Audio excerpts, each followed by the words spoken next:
प्यार की सरगम, एक मुंबई का रोमांस। प्यार की सरगम, एक मुंबई का रोमांस। आरव और रिया से मिले दो आत्माएं जिन्हें मुंबई के हलचल भरे शहर में प्यार मिलना तय है। आरव एक प्रतिभाशाली संगीतकार और अपनी कला के प्रति गहरी लगन के साथ उसने हवा को ऐसी धुनों से भर दिया जो सुनने वालों के दिलों में गूंज उठी। रिया एक दयालु और महत्वाकांक्षी वास्तुकार ने अपने आसपास की संरचनाओं में सुंदरता देखी जो शहर के क्षितिज पर अपनी छाप छोड़ना चाहती थी। एक शाम एक जीवंत सांस्कृतिक उत्सव में उनके रास्ते मिले जहां आरव के मनमोहक संगीत ने रिया का ध्यान खींचा। उनकी प्रतिभा से मंत्रमुग्धा होकर उन्होंने खुद को मंच के करीब पाया। आरव उसकी उपस्थिति को महसूस करते हुए उससे नजरें मिलाए बिना नहीं रह सका और उसी क्षण उनकी आत्माएं जुड़ गईं। जैसा कि भाग्य को मंजूर था, वे सबसे अप्रत्याशित स्थानों पर एक दूसरे से मिलते रहे। उनका जीवन टेपेस्ट्री के रंगीन धागों की तरह आपस में जुड़ा हुआ था। उन्होंने कला, संस्कृति और अपनी भारतीय विरासत की समृद्ध परंपराओं के प्रति साझा प्रेम की खोज की। दिन रात में बदल गए और बातचीत हार्दिक स्वीकारोक्ति में बदल गई। जब रिया अपनी नोटबुक में शहर की सुंदरता का चित्रण करती थी तो आरव अपना गिटार बजाता था, जिससे कला और संगीत की एक सिम्फनी बनती थी जो उनके प्यार को प्रतिबिंबित करती थी।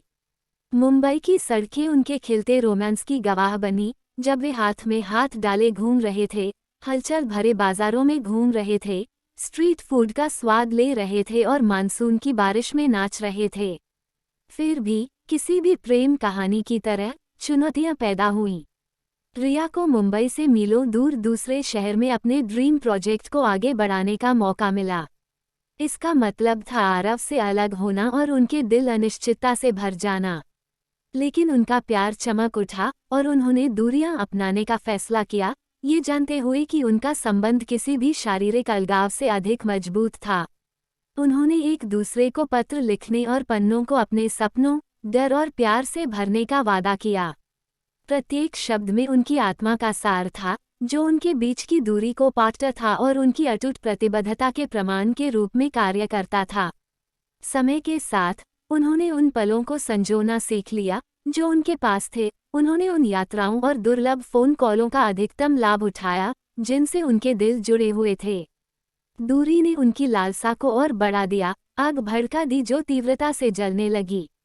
वे इस विश्वास पर टिके रहे कि एक दिन उनका प्यार उनके बीच की दूरी को जीत लेगा। आखिरकार वह दिन आ ही गया जब रिया मुंबई लौट आई। उसका ड्रीम प्रोजेक्ट सफलतापूर्वक पूरा हुआ। आरव हवाई अड्डे पर खड़ा था, उसका दिल प्रत्याशा से धड़क रहा था। जैसे ही रिया आगमन द्वार से बाहर निकली, उनकी आंखें मिली और वे एक दूसरे की बाहों में आ गए।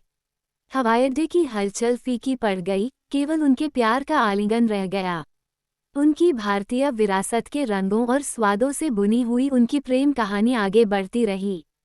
उन्होंने एक साथ त्योहार मनाए, बॉलीवुड धुनों पर नृत्य किया और अपने देश के विविध व्यंजनों का स्वाद लिया। आरव का संगीत उनके जीवन का साउंडट्रैक बन गया, जबकि रिया की वास्तुकला की उत्कृष्ट कृतियां उनके साझा सपनों के प्रमाण के रूप में खड़ी थीं। जैसे जैसे साल बीतते गए, समय और दूरी की कसौटी पर खरा उतरते हुए उनका प्यार और गहरा होता गया।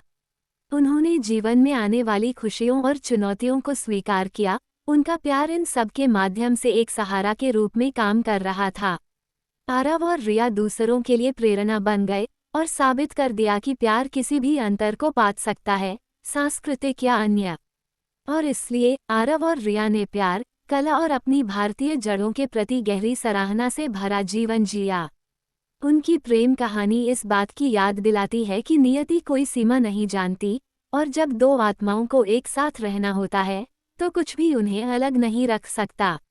उनका प्रेम उनकी भारतीय विरासत का उत्सव था, प्रेम की शक्ति का एक प्रमाण जो समय, स्थान और परंपरा से परे है।